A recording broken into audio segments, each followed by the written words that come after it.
Senator, thanks for coming. Thanks for letting me. And I guess we'll start off with the hot topic of the day. So, you're in the Senate Foreign Intelligence Committee, I believe. Yeah. So where do we go with Iran from here? Well, I don't know what the truth is about what the approximate cause of the president's decision was. They have said that there was some imminent threat and that somehow killing Soleimani was going to help deal with that.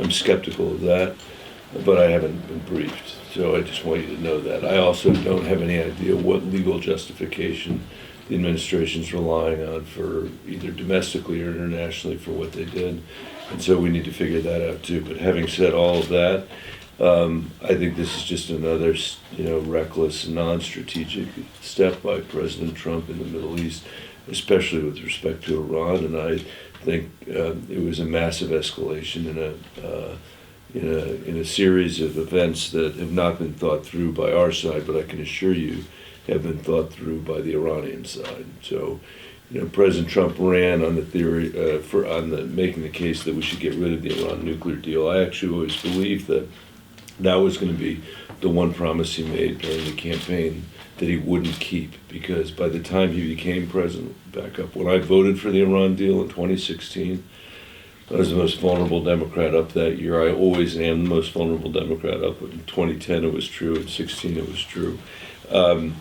The one thing I couldn't recover from, our pollsters told us, was a vote to support the Iran nuclear deal. Because it was so easy to sort of say, how could you do a deal with Iran and they're terrorists and all the rest? I supported it because I thought it was the right thing to do, because for once we were trying to manage a situation in the Middle East instead of going to war with it.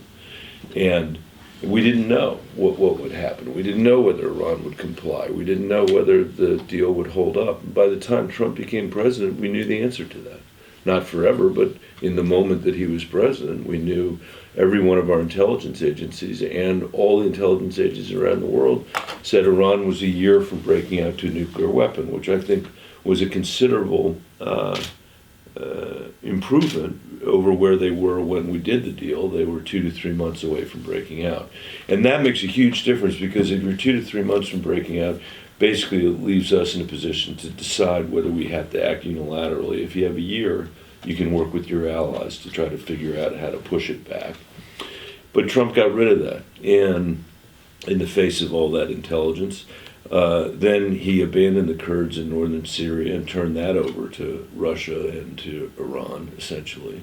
And he showed, I think, profound weakness. I mean, no other president in my lifetime would have done what he did. But that's the message that he sent in the name of getting troops out of the Middle East. And now we find, and now he's killed this guy who George Bush and Barack Obama both could have killed but didn't kill him, because I think they were worried that that it would, if he did this, it might spiral out of control, and that's what I'm deeply worried about. So this is not like going after Osama bin Laden or some rogue criminal. This is part of their state. It's the second most important official in their state. So now that has happened, were you in charge? How do we go about taking the next step? I think what we have to do is we've got to restore the alliances that Trump smashed when he got rid of the Iran nuclear deal, and that's going to be very, very hard to do. But we had at the table the P5+1. We had at the table, the Brits, the French, the Germans, the Chinese, the Indians, and the Russians even in that discussion. And I think that's what we have to do again. And unfortunately, there's a big difference between where we are today and where we were when the Trump administration started, because over and over and over again, he strengthened the hand of the hardliners in Iran. I mean, I can't talk about anything I know from being on the Intelligence Committee, but I can tell you that the minute we blew up the Iran nuclear deal, that was a home run for Soleimani and for the people that didn't want us to do the deal to begin with. And now that he's been killed, it's going to be the same thing. I should say, by the way, that nobody should have any sympathy for Soleimani. He's a terrible, horrible person, killed a lot of people, killed a lot of our people. That's a different question than whether we should have killed him under the circumstances that we did. And by the way, this is all on a backdrop of a War College report from the United States War College that now says that the winner of the Iraq War was the Iranians. Trump just said yesterday, he tweeted out, pathetically, Iran has never won a war, but they've never lost a negotiation. Our own War College says they won the Iraq War, and I've always believed that. And when you read I don't know if you have, but if you read the Washington Post pieces over the last month or so, based on the Afghanistan papers, I mean, their argument is that basically after the first 6 months we were in Afghanistan, everything since then has been an unmitigated failure. So why under those circumstances would Donald Trump want to, potentially wade into another war in the Middle East? I don't understand. So what should our role be going forward, assuming you're in office? In the Middle East? Yeah. I think that it is restoring the alliances that we have had, and is not having an overly enthusiastic view of our ability to democratize these countries or to change the way they relate to one another. I think we have an incredibly important role to play in being there as the champion of peace between the Israelis and the Palestinians, but there's no domestic appetite in either country to actually accomplish that today. I think we need to recognize that and realize that. But we have to stand for human rights. We need to stand for democracy. We need to support institutions where they exist. There aren't many that are not corrupt, and that we can help over time, do what we can to seed a foundation for the rule of law. But I think what we've learned in the last 20 years is that I think any ambition beyond that is incredibly dangerous to America. And continued military presence in those places? What's appropriate? Well, I think I would say in Afghanistan, we still have a counterterrorism mission that we are conducting there, and I would want the size of our force there to be no greater than is the minimum required to support that counterterrorism force. That would be fewer people than are there today, but I can't give you a precise number. And in the Middle East, we're going to have to continue to worry about Iran and what they're doing there, and that means that we're going to have to have forces in the region. I don't think putting a bunch of troops in Saudi Arabia, which is how this whole thing started to begin with in many respects, is a good idea. So things were a mess there. I mean, I would say if I had to summarize the Trump doctrine based on the 3 years I've seen him, it's taking really terrible situations and making them a million times worse, and coddling dictators and stiff-arming our allies, and that's what he's done. I think what we need is a president who actually takes seriously the alliances that we've built over the last 70 years since World War II. It builds on those. I mean, the Middle East is only one thing we've got to contend with. If I were elected president, the first trip I'd make would be to Europe, because they desperately need us to show up there waving the flag, saying we're going to push back against Russia. They can't do it themselves. They need us to do it. And while I actually believe Trump was right to call the question on China, he just did it in the most heavy-handed way and sort of irresponsible way you could do. But there is not a country in the world that doesn't share our equities with respect to trade in China. Maybe not North Korea, maybe not Russia, but everybody else in the world basically has the view, look, China's going to grow. We want to sell into those markets, and we want, as China grows, for China to respect the rules of the international trading order. Trump instead put tariffs on a bunch of people, and I think it's going to be a very costly trade war. So that would be my approach. I could talk about our own hemisphere too, but let me stop there and see it. So while we're in the other hemisphere, and you're talking about China, outside of trade, a lot of people think that China is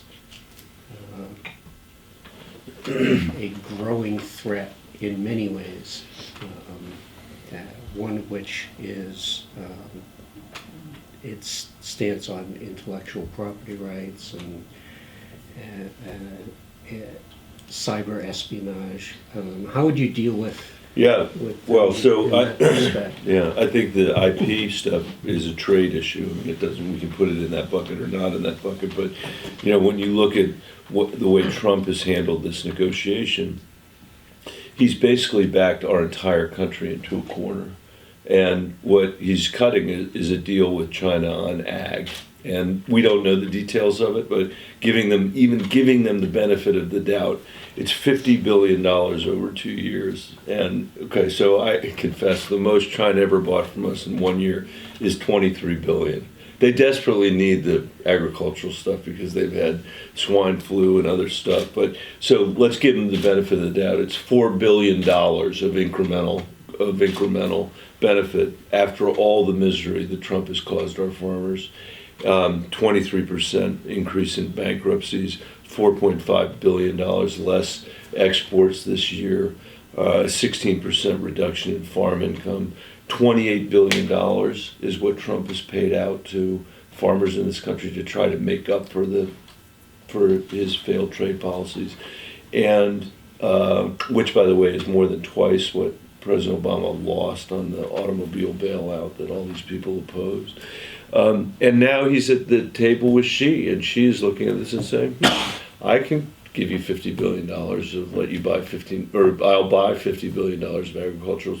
It's sleeves out of my vest, as we used to say when I was in the private sector, because it doesn't matter to me. I can do it. And I basically am in a position now to decide whether I want to help Donald Trump get elected or not.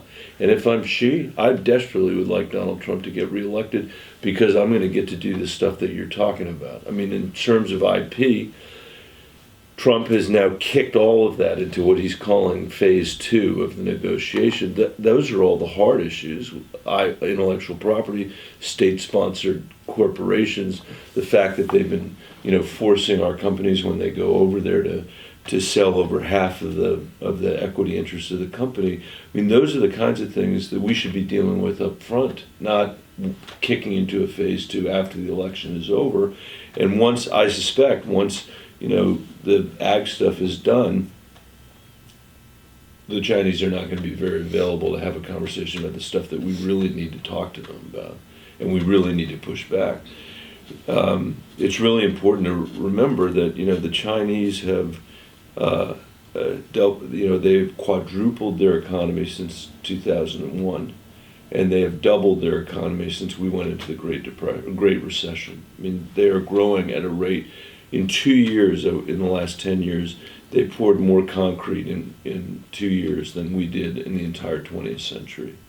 And while we can't even pass a basic infrastructure bill in the Congress, they're building, among many other things, 3,500 miles of fiber optic cable to connect Latin America with Africa and back to China so they can export their surveillance state.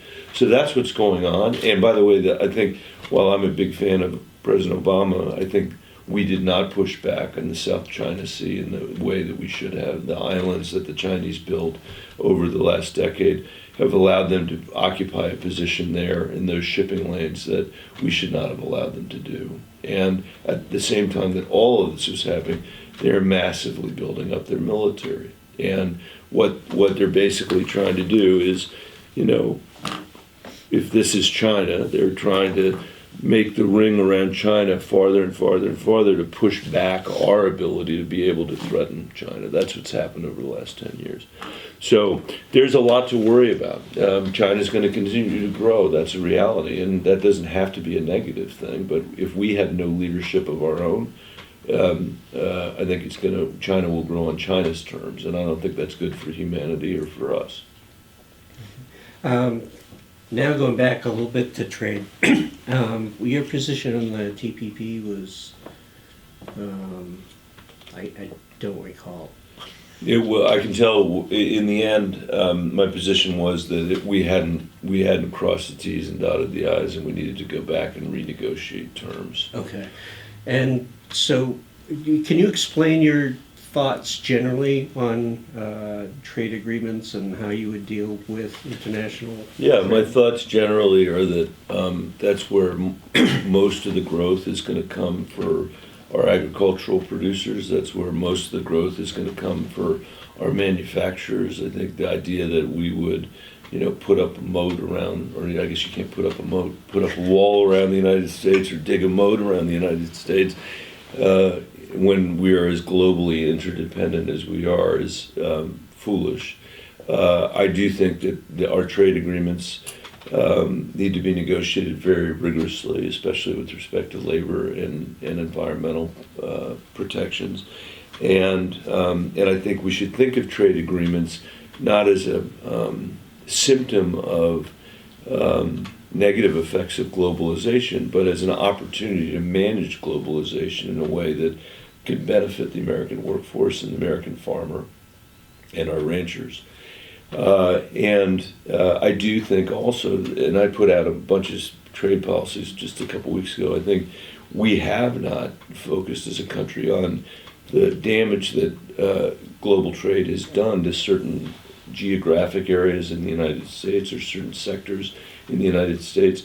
And that's one of the reasons why I call for using 20% of the proceeds of the incremental benefit of any trade deal to be used for retraining and other kinds of efforts, which would be a massive increase in the federal government's commitment to doing that. Historically, we've had these little follow-on efforts to retrain or invest in communities that have been negatively affected by trade. What I've suggested is that we should make a much greater commitment to that. Because even though nationally we benefit from trade, there are regions in the country that have been really left behind.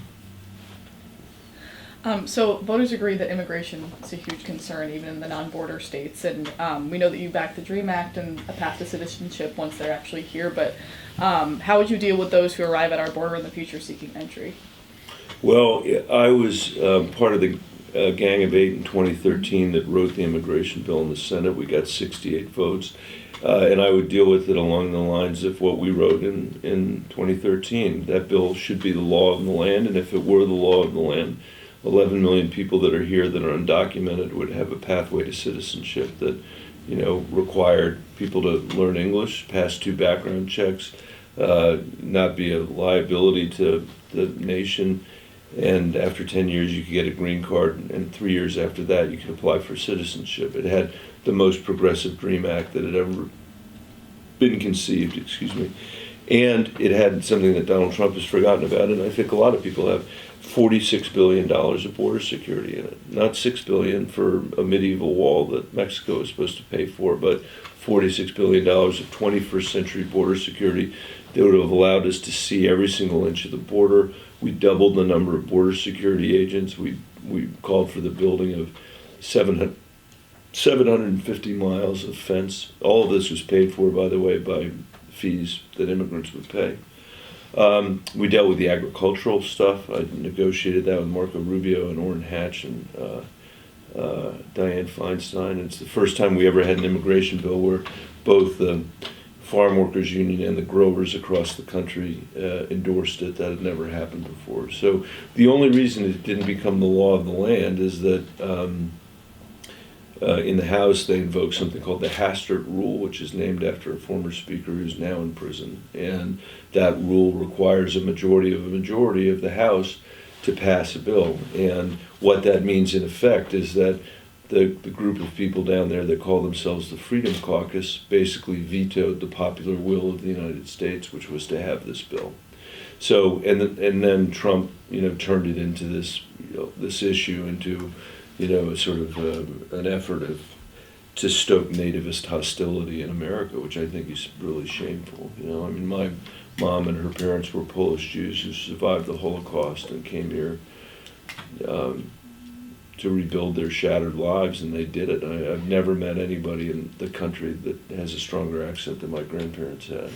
And I've never met anybody who is more patriotic than they were. So I actually don't happen to believe there's this latent anti-immigrant sentiment in the country. I think Trump has stoked it, Fox News has stoked it, and Republican ad makers, to their everlasting shame, has stoked it. My friend John Tester, who's a senator from Montana, who barely won re-election this time, tells a story about sitting in his tractor in Big Sandy, Montana, listening to Trump at a rally for his opponent.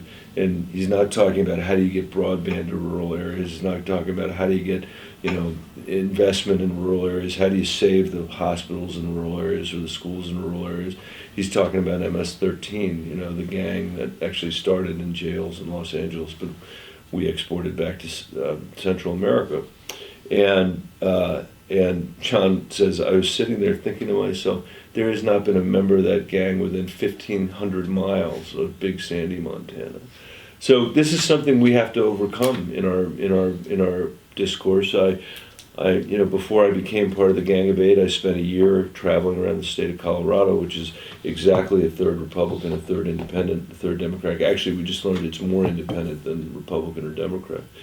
And developing something called the Colorado Compact, which was a set of principles based on, what we wanted out of immigration reform. I didn't know I was going to be part of the Gang of Eight when I did it. And we had some of the most conservative groups in Colorado sign on to that, and we had some of the most progressive groups in Colorado sign on to that. And those guys are still with me today on the immigration issue. They believe that we should have passed the Gang of Eight law, and if it came to the floor today, they would support it. And that's a bunch of very conservative Republicans and some very liberal Democrats. So that's what I would do. And then, did you have something? Yeah. Okay. And then on climate change, the major question is how much in public resources to invest to make change happen. So how would you best leverage public funds or policy toward the end? So what I've said is we should invest $1 trillion in clean energy technology, and we should use that $1 trillion to lever another 10. And that we should set up a kind of an export-import bank for climate technology so that our companies are actually exporting, are able to export into the world market so that we can, lead in that competition. I don't want to leave China in the lead of that competition. Right now they're threatening to take over. So that's sort of on the So they just coughed. and that's the financial commitment, which is a substantial one. It's but I also, if it's okay, might say another word about climate. Sure. Generally.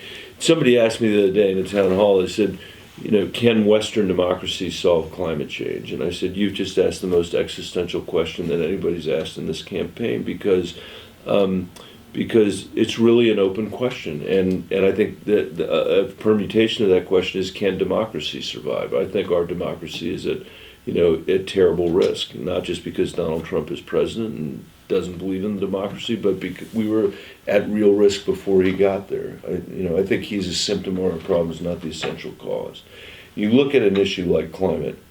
I work in a place where all we do all week is confirm judges to the courts. That's all we do. We don't pass infrastructure bills. We don't pass budgets. We don't pass the basic policies that any civil society should pass, to say nothing of something difficult like immigration or climate change.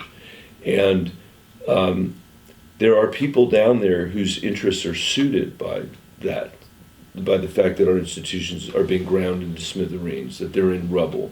Mitch McConnell is one of those people, because Mitch McConnell just wants to put right-wing judges on the courts and occasionally cut taxes for rich people, and he can do that in the rubble.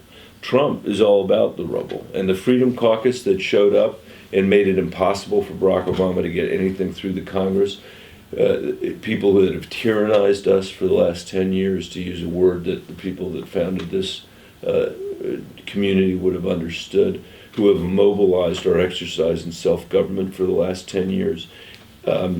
Their whole agenda is suited by having our institutions in rubble. If you want democracy to solve climate change, you can't have rubble, because if you live in a world where your politics is set up a situation where, at best, I put my ideas in for 2 years, the other side rips them out. I put them in for 2 years, the other side rips them out. I put them in for 2 years, the other side rips them out. You can't solve climate change because you can't solve it 2 years at a time. And every single candidate's going to come in here and they're going to say we have to act urgently on climate. And I agree with that. We have to. It's hard to act urgently when you have a climate denier in the White House. And I can tell you, it's not his fault that we have a climate denier in the White House. I mean, he won an argument he should never have won on the economy with respect to climate change. We put that to one side. So we need a solution that actually will endure on climate. And I think ultimately we need something that looks like American climate policy, just like we once had something called American foreign policy. When you were elected president, no matter what party you were in, you understood what your job was with respect to the Soviet Union or the Cold War or the Transatlantic Alliance. We're going to have that same single-minded focus with respect to the climate crisis that we face. And our current politics can't sustain it. So if people come to this table and tell you that we should just continue going down the road we've been going down the road politically, or we should give these guys everything that they gave us over the last 10 years, I think you need to understand that that's an admission that we can't solve the biggest problems that we confront. We have to go out into the country and build a constituency for change in this country to fix a broken Washington. And that's the reason why, in addition to what I described in terms of my climate plan, I also included the idea, unlike any other candidate, that we ought to be paying farmers and ranchers and foresters to sequester carbon in their soil and in their timber, because that's a way of building an unusual coalition of people to support a durable answer on climate. So that's kind of a long-winded answer, but That's okay. That's okay. Tons of nuclear waste that are sitting in power plants just waiting for somewhere to go. I hope we innovate our way out of that problem, and I think that's probably the only realistic way of dealing with it. I'll say parenthetically that 20% of our electricity is generated by nuclear power, and I think that nuclear should be part of the solution going forward on climate. I also think Bill Gates shouldn't have to go to China to get investments in his nuclear, in the modern nuclear technology that he's trying to innovate around. But Donald Trump has solved that problem because China is no longer investing in Bill Gates. So he can't get investment here, can't get investment there. So, a lot of the climate discussion, revolves around energy policy. And the New York Times reported last night that the administration is trying now to remove climate change from I saw that. the standards for regulation of projects and energy. And it makes me wonder, whenever a new administration comes into power, you mentioned the 2 years It's of the same thing. undoing. Same thing. Yep. How much effort is going to have to go into undoing damage in terms of climate and policy and environmental policy? I mean, look, I believe that it should be disqualifying for you to, if you're a climate denier, I think you should be disqualified from being president. And I mean that on moral terms, but I also mean it on political terms. It should be impossible to get elected president if you deny that climate change is real. And yet he got elected.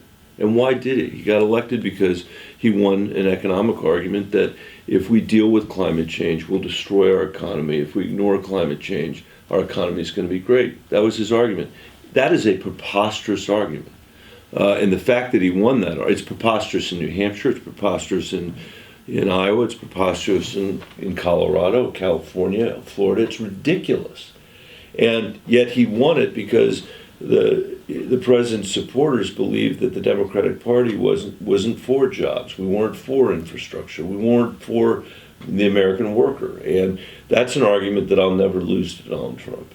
And if I am the nominee, I will make the economic case for why dealing with climate change actually is a benefit to our economy, and ignoring climate change will destroy our economy. It should seem obvious that is an argument. But one of the questions I get sometimes is, well, why are there all these climate deniers in Washington, D.C., when the vast majority of Americans believe it's real and that humans have contributed to it and we need to do something about it? And it's a really interesting question because the Republican Party used to have a pretty honorable tradition on environmental issues and on climate issues. I mean, Richard Nixon signed the Clean Air Act, he signed the Clean Water Act, he stood up the EPA. And Ronald Reagan closed the hole in the ozone layer using cap and trade. I mean, the kids don't even know there was a hole in the ozone layer or what the ozone layer was, but he did it because he'd survived cancer, skin cancer, and he knew this was serious business. Both Bushes ran for office saying climate change was real and we should do something about it. And my friend John McCain, tried to make his career in many ways on climate change. What changed? In 2010, the Supreme Court decided Citizens United and gave billionaires the ability to basically control our elections, or at least, let me not overstate it, spend as much money as they wanted on their issues. And the Koch brothers and others in the fossil fuel industry took full advantage of that, and they went out and required every single member of Congress who was a Republican to sign a pledge that said we're not going to do climate stuff. And ever since then until now, we've been basically, I call it a corruption of inaction. Our inability to do anything is the result of that decision in Citizens United. So I mention all of that just as background for how crazy it is. I mean, this is another one of those cases like immigration. Immigration, a perfect example. Our democracy was attacked by the Freedom Caucus, and we weren't able to enact the popular will. Our democracy is being attacked by Citizens United and by the Koch brothers, and that's one of the reasons why we have a climate denier in the White House. So there's a huge amount of damage that he's doing, and it's stuff that's unimaginable. I mean, my state produces natural gas. We passed a regulation to capture fugitive methane, and the industry came to the table to do it because they understood that if they were shooting fugitive methane into the atmosphere, that they couldn't make the claim that natural gas was half as clean as coal. In Colorado, that rule applied not just to new builds, but to the existing infrastructure that we had. And we created a whole industry out of it, because if you have to find the fugitive methane, that means you got to detect it, you got to figure out how to do it. There are people at Colorado State University who are figuring it out. It's fascinating. But President Obama put in rules that said, okay, on prospective builds, we're going to capture fugitive methane. So it wasn't even as aggressive as our rule was in Colorado, a natural gas producing state. Trump's gotten rid of that rule, even though industry supports it, because they want the predictability and they want to be able to say, we're a cleaner burning fuel. Now they can't say that. The fuel efficiency standards that he's ripped out to make, Detroit totally uncompetitive again. I mean, those of us that remember the 1970s know what that looks like. We don't want to sell competitive cars? I don't know.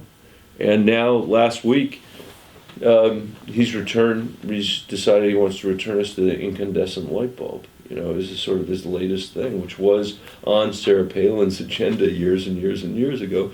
If you spent 5 minutes at Home Depot, you'd see that this is not something that the public is demanding. So all of this is the sort of the dream come true of people that want to perpetuate the economic interests of the fossil fuel industry, and who have sort of conflated their own economic interests with the American people's economic interests. And we have to show the American people that they're not the same thing. I think part of Bill's question also gets to the issue, and you've alluded to this pendulum, 2-year pendulum going back and forth. And with the gridlock that we've seen in Congress, there seems to be a greater tendency, and it's not just been Trump, it's been prior administrations as well, to do more by executive action and claim more authority for the executive branch vis-a-vis the legislature. Right. So you get elected and you go to the other end of Pennsylvania Avenue. So what's your approach going to be? Well, first of all, I think that's a natural tendency when you've got a broken Congress. I mean, I think it's deeply unfortunate. I think it's regrettable, but I think it's a natural tendency because you want to do something while you're there. And so on climate, for example, I've said that if I can't get anything passed in the first 9 months, I'll use all the executive authority available to the president under the Clean Air Act to do what I can do on climate change. But that doesn't mean I can protect it, and it doesn't mean it won't go away in 2 years. So it goes back to the problem we were talking about earlier. We have to find a way back to a place where we can create durable policies again in America, and we're not there today. And I think people that are running on our side, and I wrote this in my book, that think the solution to this is to take their unpreferred version of one-party rule and replace it with our preferred version of one-party rule are delusional. That's not how this country's supposed to work. You go back to the very founding of the country, and the founders didn't believe that in a republic, well, that's what they called it, a republic, that we would agree with each other. They thought we'd disagree with each other. Like, that was the point of being in a republic. And they believed out of those disagreements we would create more durable and imaginative solutions than any king or tyrant could come up with on their own. And I believe in that. I believe in that. I think that's a fundamental democratic principle. I think about the worst ideas I make are the ones I make at home by myself, not contending with someone else's point of view or experience or knowledge or perspective. And that's supposed to be the genius of a democracy. It's why you have 400 people in your state legislature here in the lower house. That's what it's supposed to be about. And in Washington today, we can't do it. It's broken, completely broken. It was broken before Trump got there. That's one of the reasons Trump got there. So I actually think, yes, I would do what I could do to try to move us down the road and preserve the gains that I could make.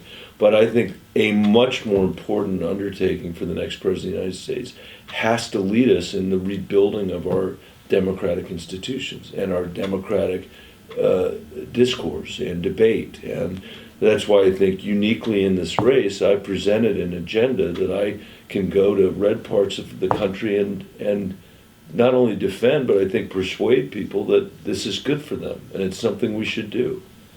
And when you look at, the cluster of my economic suggestions around raising the child tax credit, increasing the earned income tax credit, paid family leave, raising the minimum wage, not necessarily to 15 everywhere, but to a lot of places.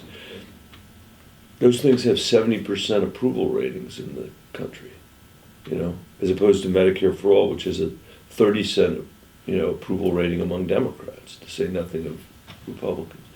So I think when you run in a place like Colorado, which is a swing state, you get used to the idea that you can't say one thing in the primary and something else in the general election. That's how I've approached this election as well.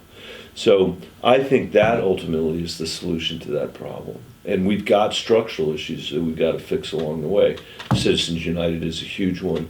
The partisan gerrymandering in our elections is a huge one. But the last Gilded Age didn't end itself. We ended the last Gilded Age, and this is another one that I think we can end. So I want to kind of shift toward something that you're probably well prepared to talk about, which is your recently unveiled Real Deal. Yeah. And I cannot believe that with as many candidates as there are in this race, I couldn't come up with that a name better was name. still available at this point. Yeah. All right. There you go. So, an income inequality is one of the facets that is right up the top. Yep. Minimum wage. You just talked Yep. about some of the Right. aspects of that. How important is it that the government play a role in that? Is there an obligation to solve an issue that capitalism or Yeah, I think, look, if I had to summarize for you the last 10 years of my town halls in Colorado, and now I'd say in New Hampshire, it is very easy to do it. It's people coming and saying, Michael, we're working really hard, and no matter what we do, we cannot afford some combination of, and this is precise, of housing, healthcare, higher education, and early childhood education. We can't save anything. We can't live a middle-class life. And we feel like our kids are going to live a more diminished life than we live, and maybe even more diminished than our parents lived. And I used to be, before I was in this job, after I was in business for a long time out in Denver, I was the superintendent of the Denver Public Schools. 95,000 kids, most of whom are kids of color, most of whom are kids living in poverty. By the way, it has a budget of $1 billion, which is about 3 times the size of South Bend, Indiana, just for perspective. Those people are not coming to my town halls because they're working 2 and 3 jobs to survive. And what they would say is, Michael, no matter what we do, we are killing ourselves, but we can't get our kids out of poverty. And those town halls are the anecdotal reflection of 50 years of a capitalist economy that has had no economic mobility for the bottom 90% of Americans. The top 10% have benefited over and over and over again, but nobody else has. And as a result, we have the worst income inequality that we have had since 1928. And on top of that, you asked, should government intervene? Here's a reason government should intervene. Our education system in America today is actually reinforcing the income inequality we have rather than liberating people from it, because the best predictor of the quality of your education is your parents' income, to the point of ruthlessness. Like, there are professors at Stanford that have done this work, but if you draw a line of best education to worst education, highest income to lowest income, you can't even tell. Raj Chetty is the guy's name. You can't even tell there are 2 lines.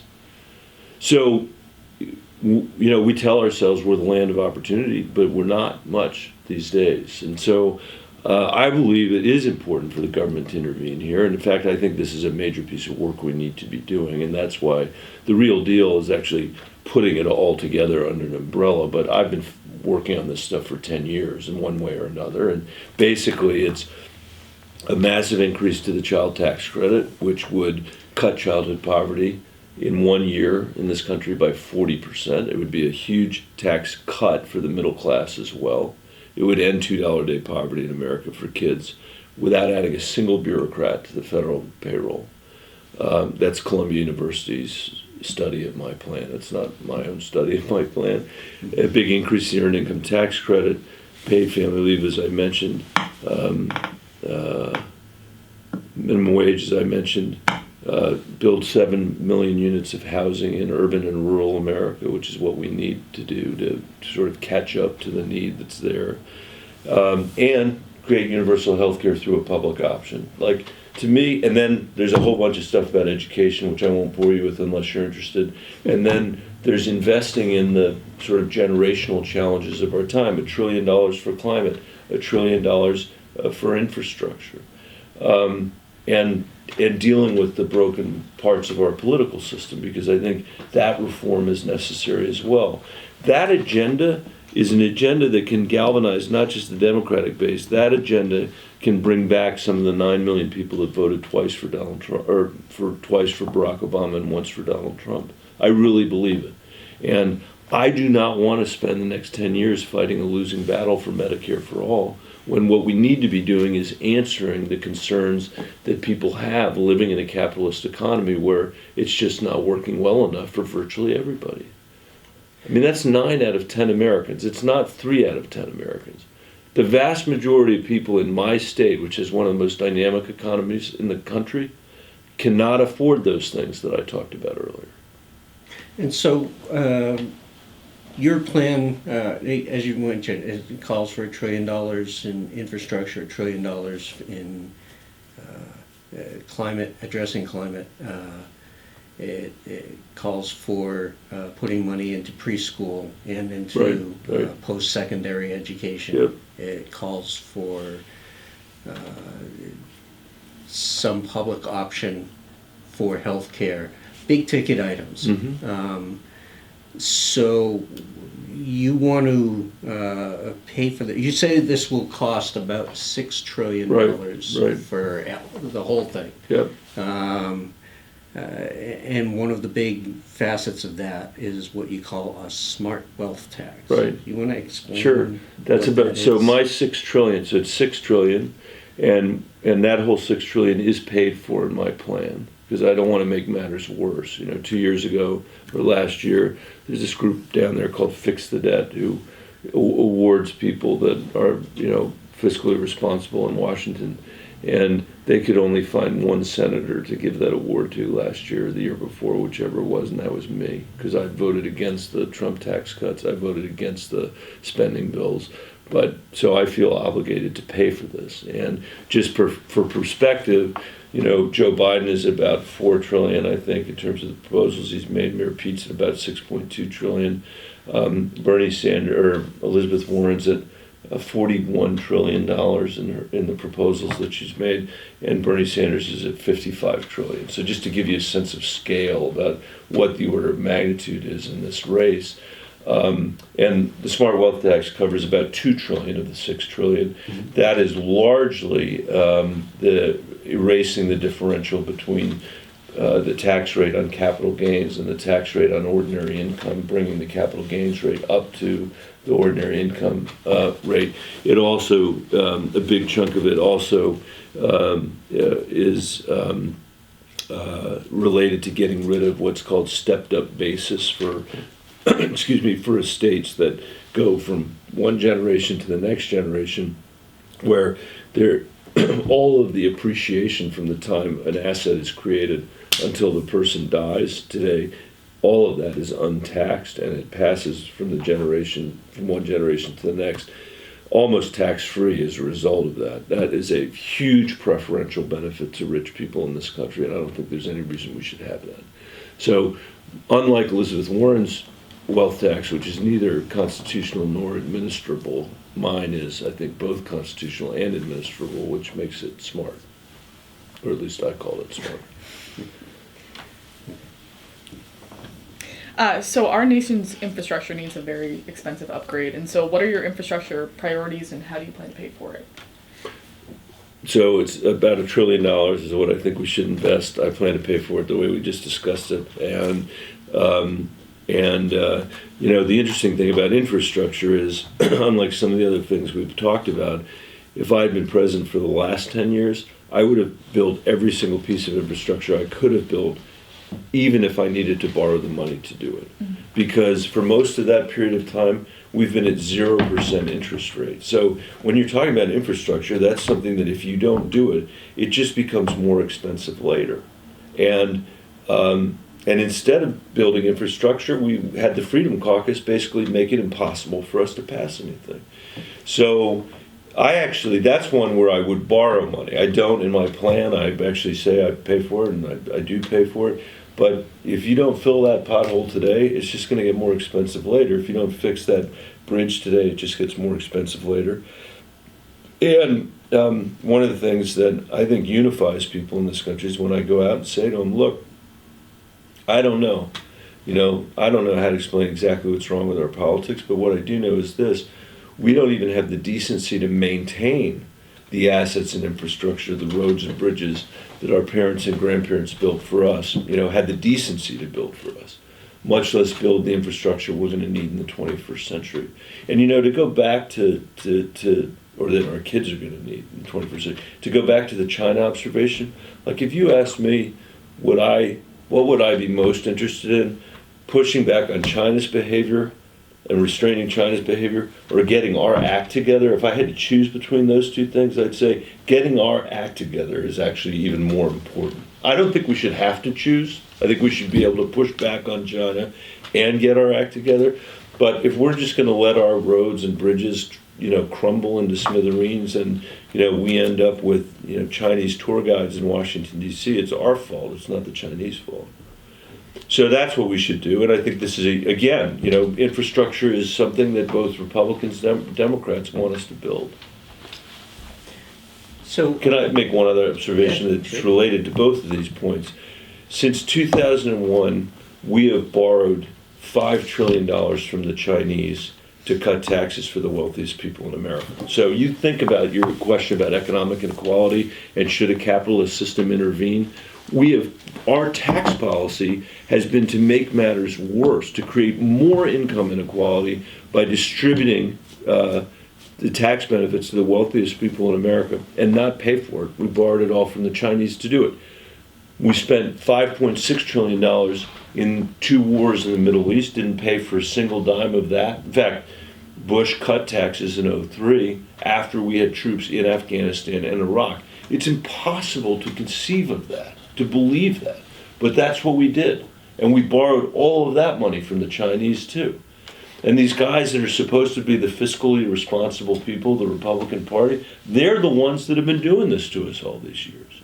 Democrats don't have a great record, I'll admit, but it's the hypocrisy of the people that have done what they've done to us. So layering on top of the capitalist, and I should say I am a capitalist. I'm the only person, one of the only people in this race who's had real business experience, and I think there's a lot to be said for capitalism, but it has not been working well the last 50 years on these measures. The idea that we would then make matters worse and then say we can't afford early childhood education, we can't afford to invest in our infrastructure, we can't afford to live in a country where kids don't have to spend 25 years of their life paying back student loans, isn't okay with me. And that's where we've gotten as a country. The level of irresponsibility is unbelievable. Think about if the mayor, I don't know, do you have a mayor in Keene? We do. Yeah, you do. You have like a 31-year-old mayor, 32-year-old. 33. What is it, 33? Yeah, 33. 33-year-old mayor. If the 33-year-old mayor, I'm sure he would never do this because he has too much sense, or he has too much sense. But if he came to the people of Keene and said, you know what, I've got a really good idea. I am going to borrow more money than Keene has ever borrowed in the history of Keene. And so he said, you are, Mr. Mayor? We're not sure we're comfortable with that. He said, no, I'm going to do that. Well, then they said, okay, are you going to fix our roads? Are you going to fix our bridges? Are you going to invest in the university? What do you do? What do you propose to do with the money? I'm not going to do any of that. I'm going to take all of that money that I borrowed, that our kids are going to have to pay back. I'm going to take all of it, and I'm going to give it to the people in the richest 4 blocks of Keene. I'm going to find the 4 richest blocks of Keene, and I'm going to give them the money. That has been our tax policy since 2001. He wouldn't be the mayor very long if that's what he did. And when you take that failure on taxes, that failure on the 20 years of wars, and you think about what we could have done with that 11 or 12 or 13 trillion dollars to invest in it, we literally could. I've done the math. We could have fixed every road and bridge in the country. We could have fixed every rural water project. We could have fixed every single airport infrastructure backlog that we have. You could have paid every teacher in America 50% more. You could have given every kid in America early childhood education. You could have made Social Security solvent for my kids' generation, and you could have paid down some of our debt. And we did none of that. From the vantage point of the people that are struggling in this economy, we basically lit that money on fire. And that's what we should stop doing. We've got a few minutes. Okay, sorry about that. Left, and actually a few topics I'll be still brief. to cover. I'll be brief. I won't One of filibuster. the big issues 2 years ago, and certainly seems to be that it will be again in this election, is health care. So you are proposing a plan you call Medicare X. Right. You probably can't believe that name was left over either. I'm just kidding. So can you explain how that differs from the Affordable Care Act? Sure. It is. I've had the same position on healthcare for the last 10 years, not because I'm stubborn, but on this one because I think I'm right. Unlike some of the other folks who've sort of been going back and forth and back and forth. I always believed that Affordable Care Act should have a public option. I led that fight when we passed the Affordable Care Act. I was there when we were doing it, and it failed. We weren't able to pass it. And in the intervening 10 years, I think it's been proven true, sort of why we need it, which is that there are millions of people in America that are making too much money to be on Medicaid and not enough money to afford private insurance. And if they had a public option, my Medicare X, which is a plan administered by Medicare, it's not Medicare. I mean, we already are spending $3 for every dollar we collect into Medicare, so there are all kinds of fiscal issues with using Medicare, which others don't seem to acknowledge. But this would be a public option that you would buy into if you wanted to, and everybody in America would have the choice about whether they wanted to stay on their private insurance if they had it, or they wanted to go on the public option. It would be a nationwide pool. It would be reinsured. It would require the federal government to negotiate drug prices. And I think that in 3 years you could cover everybody in America. It doesn't raise a single tax. Bernie's plan raises $31 trillion of taxes, which is 70% of what we're going to collect over the next 10 years. And it's actually, not only is it's not even net neutral to the budget deficit, it actually improves the deficit situation slightly, modestly.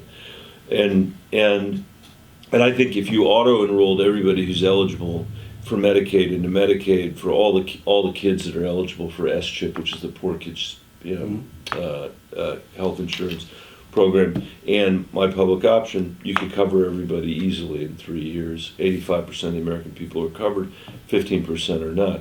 The real issue in our healthcare system is cost, and that's not being debated in this healthcare in this primary very well. We're spending twice as much as any other industrialized country in the world is spending on healthcare, and families in our country are having to make decisions that no other family is having to make in the world, or at least in the industrialized world. And I think there are three ways of dealing with that principally. One is the issue of drug prices, which I just mentioned. Second is to create transparency so that people actually know what stuff costs in our healthcare system today. Nobody has any idea what anything costs. And the third is we have to take better care of ourselves. And and there are examples all around the country of healthcare plans and hospitals that are incentivizing people to take care of themselves better, to have primary care, to exercise, to ward off stuff like adult onset diabetes. And if you take those things together, we can end up, saving ourselves a couple or 3 points of GDP on what we spend on healthcare, which would be really useful because we could maybe start investing again in the next generation of Americans if we did that. So that's my approach. Are there mandates in that plan? No? So everything's optional. Yeah. And part of your health plan as well is to bolster healthcare in rural areas. Right. And at one point in your plan, we cannot afford to wait another day, another month, another election to provide high-quality healthcare to rural Americans. Right. But the plan itself seems to roll that out pretty slowly. I have to go back and look at that. I don't want to roll it out slowly. I mean, what 2 years ago or 3 years ago, we had the fight over the repeal of the Affordable Care Act, and basically the only reason we won that fight is that people all around the country realized that their rural hospitals were going to close as a result of that rollback. And I've spent 10 years on the Ag Committee. Colorado is filled with rural communities that if we don't find a way to preserve their hospitals and we don't find ways of preserving their schools, they're going to go away. So this is actually quite an issue of great importance to me. So let me double check on the language. Okay. Maybe it's just struck me that way. Okay. I feel very urgently about this, and I've spent a lot of time on it in the 10 years that I've been there. Well, this may be a little bit related, but you mentioned transparency as being an important initiative. Mm-hmm. But I assume the idea of that is then you can, as a consumer, pick and choose where you want to effectively use your money. But if you're in a rural community, you don't have that choice. Right. And this region, for instance, there's not a whole lot of choice unless you want to drive a long distance. Yeah. So how do you address those? It's hard. Controlling costs. It's hard. It's really hard. I mean, part of the transparency that isn't just about choice. It's about, preventing you from getting overcharged by your hospital, preventing you from getting overcharged by an insurance company. I mean, Steve Brill, who founded the American Lawyer years ago, wrote a cover story in Time magazine about the racket of this so-called charge master at the hospital, where this is, it's about this big, and this is how they base what they charge you. They're ripping you off here and there and everywhere else. It's not all malevolent. I mean, part of it is trying to deal with a system where the reimbursements in Medicaid and Medicare aren't covering the care, and so you've got the subsidy coming from private. But I think everybody needs to know what the real prices are, what stuff really costs. You're right, though. I mean, look, there's huge challenges in rural areas with access to primary care. There's huge issues with specialists as well, primary care doctors, primary care nurses. Sometimes in Colorado, I think that our only theory for how to keep hospitals and or doctors in rural areas is to try to marry them off to a local person, and then at least you've got a chance, and that's not a scalable proposition. So I think this is another one of those places where making a direct investment in the community health centers and in the rural hospital infrastructure is a commitment that we have to make as a nation to rural America. Otherwise, it's going to go away. It's never going to be as easy as living in a metropolitan area. It's true. I mean, I can't solve that problem, I don't think. But we can make it less barren and less of a desert than it is today. I don't know about New Hampshire, but in Colorado, many of our veterans live in rural parts of the state, and they have no access to mental health care. They have no access to addiction treatment.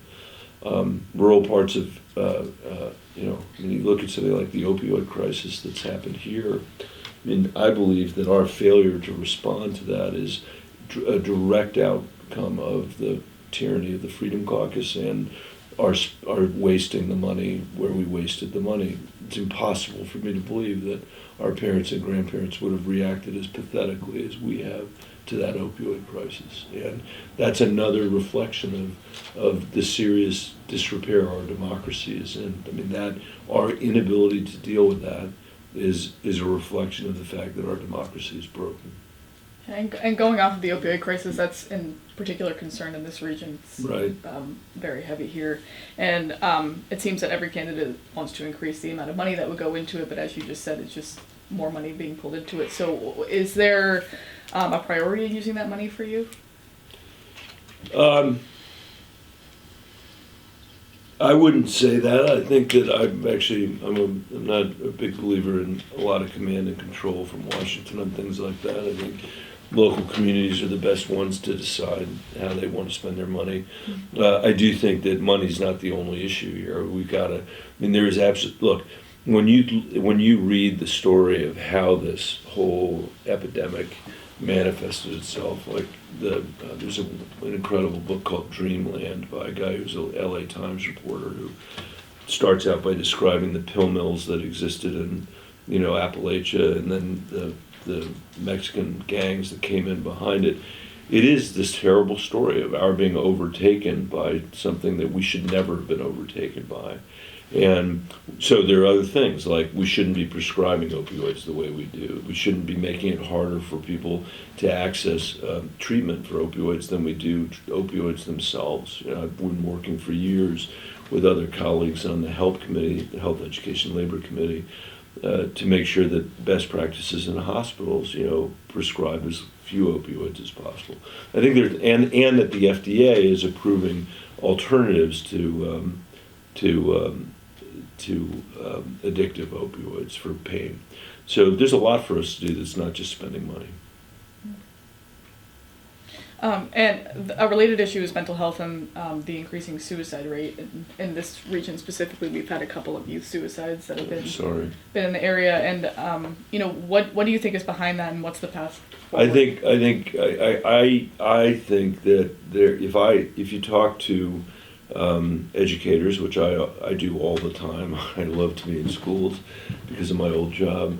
The first thing you'll hear people talk about is not class size. It's not, their terrible pay, which is terrible and which we need to fix. It's not, the fact that they can't get supplies, which they can't, and which it's the mental health of their students. And if you ask them, is it worse today than it was 5 years ago? They say yes. Is it worse today 10 years ago? They say yes.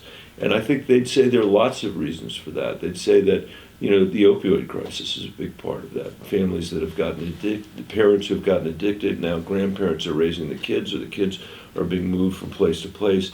The economic uncertainty that people are facing, that issue of not being able to get a stable foundation underneath you in this society of ours is a big piece of it. I as a parent, I will say that I think that the way our kids interact on social media, I think, is a big piece of it too. And I say at the end of my book that, Roosevelt called for 4 new freedoms in his time. We should call for 4 new freedoms in our time. And one of those freedoms, in my view, should be freedom from violence. It includes all kinds of violence, including the violence on social media and because of the mental health stuff.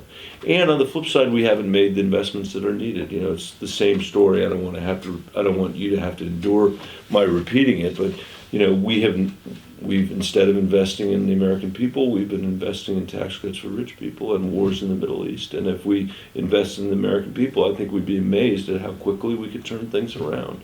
Mental health is a huge issue, and basically ever since Ronald Reagan was president, we haven't ever caught back up to where we were before that. Fortunately, we've learned a lot about it since then, and I believe that we should be treating healthcare and mental health care as one and the same. I think we shouldn't be thinking of them as two different things. And if we did think about them as one and the same, I think we'd prioritize mental health the way that it should be prioritized. Can you, Senator, talk a little bit about election security and integrity? Sure. It's a huge issue.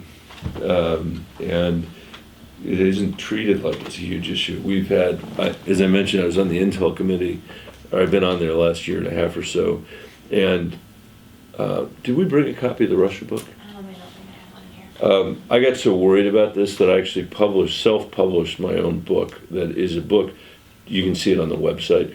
It's just filled with Russian propaganda, the whole book, everything in it, every single page is Russian propaganda. And at the beginning of it, I asked people that are reading it to consider two things. One, what does it say about us that for more than a year, we didn't recognize this racist, vitriolic stuff as Russian propaganda? We just thought it was our own political discussion. And then the second question is, what does it say about us that the Russians see our pluralism and our diversity as a weakness to exploit, which is what they've seen. They attacked us in 2016, and they did it in a material way. I mean, they suppressed the African American vote. There are all kinds of things that they did. They've done it all over Western Europe. You talk to any ambassador from Western Europe, and they'll tell you that the growth of these right-wing parties in Europe are being supported by Russia. There are a lot of people that think Brexit was supported by Russia. So we've got, and now it's not just Russia, it's China and Iran as well that are screwing around in this. And you think about what the end state of all this could be. We could wake up one day and the election results could be changed. In other words, the American people, your 33-year-old mayor could wake up and discover that the election has been stolen by him by the Russians, but he has no way of proving it. And the moment that happens, the American people are going to lose all faith in our democracy. So this is something we really need to worry about. And unfortunately, Mitch McConnell won't allow the election protection bills to come to the floor. They're all bipartisan, and he's blockaded all of them. And obviously, if I were president, I'd have votes on every single one of those. So that actually gets to one of our other final questions, which is the dysfunction that you've certainly in a position to have seen in the Senate over the last few years in that regard. So a year from now, as you'd be stepping into the presidency, if Mitch McConnell is still leading the Senate, how would you work with him and get things done? I've often thought that I would not want anybody I know to be as cynical as Mitch McConnell is, and I can give you chapter and verse on that sort of culminates in the Merrick Garland decisions that he made. But I think we have to be as strategic as McConnell is, and we haven't been. In the 10 years that I've been there, on judges, on climate, on the impeachment, we haven't been as strategic as McConnell has. And I don't think that he is open to compromise on the most important issues that are facing the country. I don't think the Freedom Caucus is open to compromise. I think the only way through these guys is to win elections. And the only way to win elections is to have an agenda that can actually unify the American people, and is something that we can, a banner we can run under in purple states. including in Kentucky. And if we can't do that, we're going to end up spending the next 10 years the way we spent the last 10 years, and my generation is going to be the first generation of Americans to leave less opportunity, not more, to the people coming after us.